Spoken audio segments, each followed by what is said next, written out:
Yeah, so with Strive, there's been a lot more attention to Guilty Gear, but a lot of people have been forgetting about the potential of the older games as a competitive scene.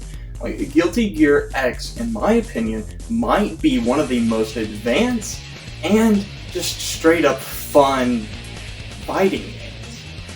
The best version of Guilty Gear X is definitely the Dreamcast version, which is basically a direct copy of the Naomi arcade cabinet. There were PS2 and GBA ports, but you can just forget about those. The fighting feels amazing and the combos are incredible when you can land them correctly, those. The controls are similar to any other game in the series, but there are still some differences you have to remember. The Dreamcast has weird colors for their buttons compared to what you might be used to with, like, a Xbox. The D-pad is the only movement, you can't use the stick, and the back triggers are taunts, which is kind of funny to get a new player to be pressing those thinking they're fighting. None of that ends up being a problem though, since you can kind of understand it after playing a couple matches. And the music, don't even get me started on the music.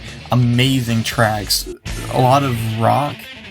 There are different music tracks for each stage, and all of them end up being really, really good, so it feels substantial when you're playing the game. For me, personally, I really feel this game's a lot easier to go back to compared to, say, like a old Street Fighter or Mortal Kombat game, where it feels kind of dated. Even the Mortal Kombat games and Street Fighter games of the Dreamcast era still feel dated, aged.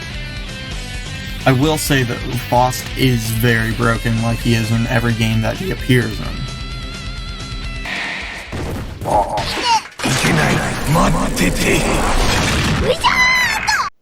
After all that, would I recommend you to go out and buy a copy of Guilty Gear X on the Dreamcast or PS2 or Game Boy Advance?